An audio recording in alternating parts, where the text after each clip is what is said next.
Edward Hart, better known as Eddie Hart, had a humble beginning.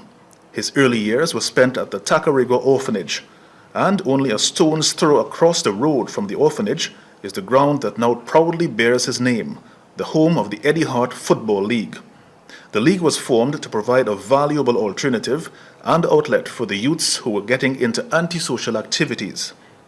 Because of this valuable contribution to society, coupled with his popularity, Eddie was called upon to represent the Tunapuna constituency in Parliament. Well, in 1991,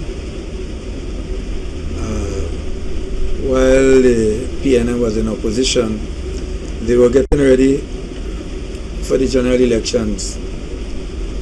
And something went wrong with the then candidate who they had for Tunapuna, Mr. Derek Bong.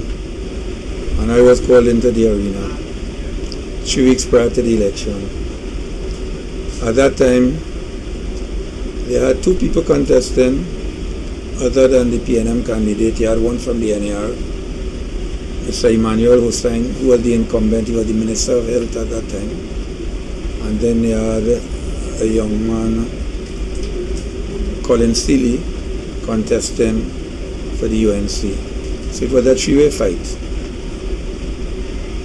And as fate had it, we won the seat in 1991. And then we went on again. In 1995 again, I was the candidate, and we came up against Mr. Hector McLean. Mr. McLean was a young, bright lawyer coming out of Tunapuna, and he held many portfolios in the PNM government before he fell out with the PNM. And he was out for a while, out of the politics. And he came back on a UNC ticket in 1995, and again we won the seat. And it was very surprising that Mr. McLean was sworn in as the Speaker of the House of Representatives, because the UNC won the election on that occasion. They formed the government. And then we went on to 2000, and then we met Mr. Movin Assam. Mr. Assam won the seat. There's a lot of controversy about voting pattern, etc., etc. A lot of controversy because Tunapuna is always a hotly contested seat, very close, always a marginal, so from the time I came in. And then in 9 months' time, the UNC government collapsed. And again, I contested on a PNM ticket, and we won. That was the most breathtaking, because that is the famous or infamous 1818 that people would always remember. It was a very nail-biting finish.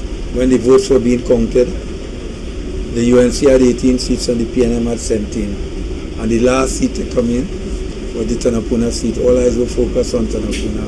And with the help of God and the party and the supporters, we won this seat and made it 1818. And eventually we got the government. The president gave it to the People's National Movement, Mr. Patrick Manning, the Prime Minister. And then we went on again in 2002. So all in all, I spent 16 years in the Parliament.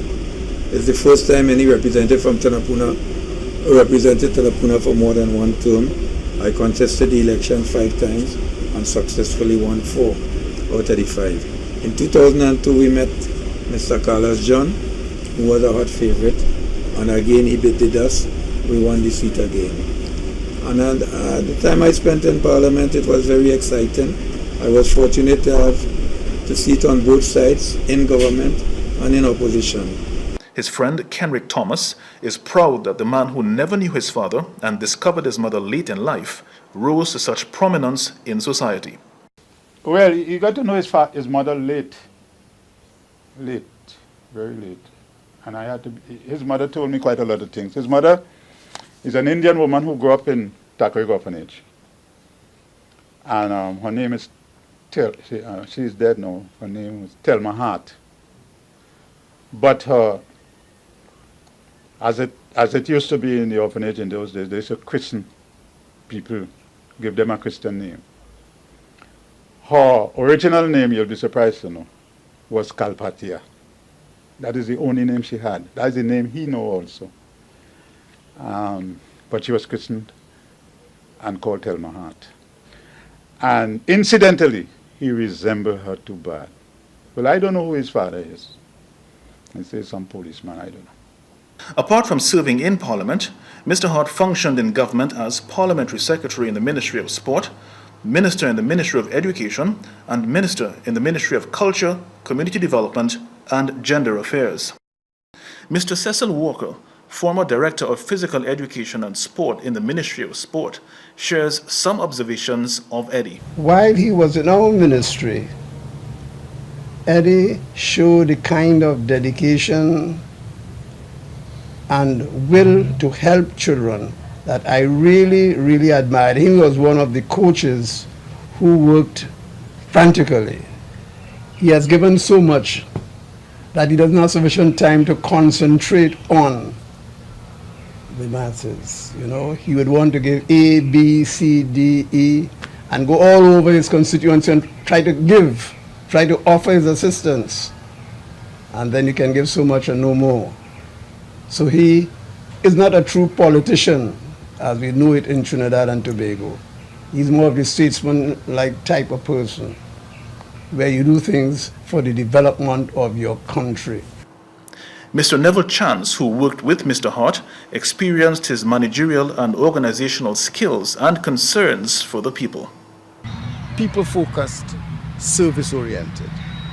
Indeed, many of his constituents, and indeed the people in Trinidad and Tobago, considered Eddie as a voice of the small man in Parliament. His leadership skills, I think, stand out. Those skills he acquired in several years, more than 42 years in the Eddie Hart League, serving the people. He was able to organize an advisory team to support him. He also established a community organization called the Hart Connection, which was also an important instrument in implementing the many programs and projects that he had. Mr. Hart served as Member of Parliament for 15 years. Some of his outstanding contributions in Parliament include the bills pertaining to illegal quarrying, Carnival 2007, and the budget debate of 2008.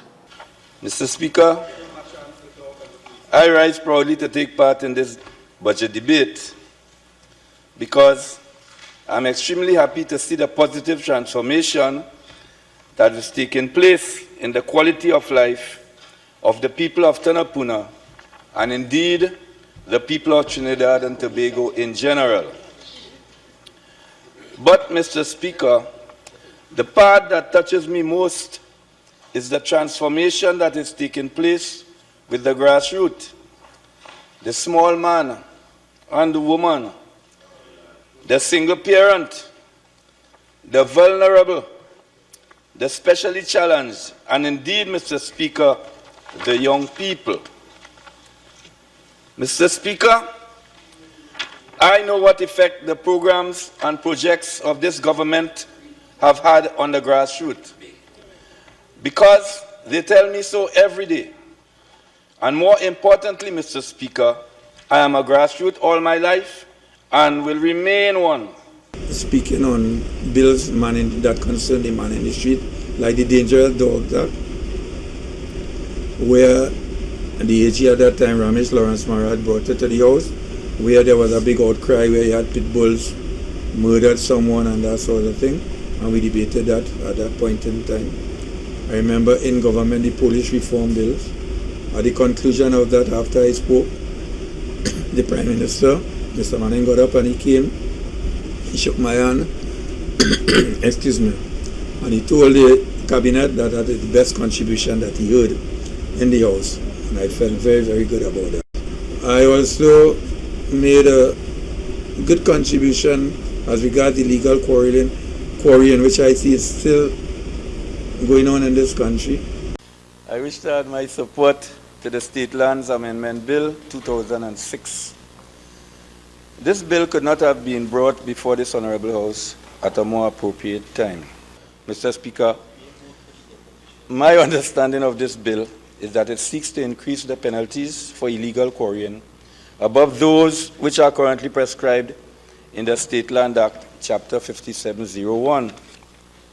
Mr. Speaker, the people of Tanapuna-Piako Regional Municipality in general, and of the constituency of Tanapuna in particular, have suffered for a very long time from the impacts of the destructive practice of illegal quarrying.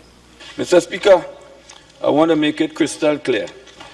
Carnival 2007 was one of the best carnivals ever. Mr. Speaker, because of what was happening in the savannah, the Queen's Park savannah, the mass was on the road. And Kitchener, Calypso, you know, the road make to walk on Carnival Day. And all the revelers, all the mass bands, all the band leaders will tell you they had a jolly good time on the streets of Port of Spain. But all in all, I have some happy moments of being in the Parliament and the constituency where I spend most of my time, you know, because you have to do a balancing act. You have to share your ministry work with your constituency work. And in the constituencies, I paid a lot of emphasis to improve the quality of life for the people in Tanapuna. The roads, the bridges, the drains, the community centers, the recreation grounds. We did a lot of work there. I still follow up the politics. I'm still in the party group. I'm still in the village council. And I'm still doing my community work with the football, the cricket, the sports, and this sort of thing. We have some social programs in place. I'm sorry at that point in time that I can't continue at all. But there are some that I definitely want to keep going. Like the Hart League for football after 42 years, the Little Children's Christmas Party, the annual boat ride we have. There's never a dull moment with me in the community, always doing something. You know. Now that his active political days are over, Eddie Hart continues to focus on his love of sport, the development of youths, and music. Edward Hart, while described as being down to earth, is indeed a true statesman and parliamentary personality.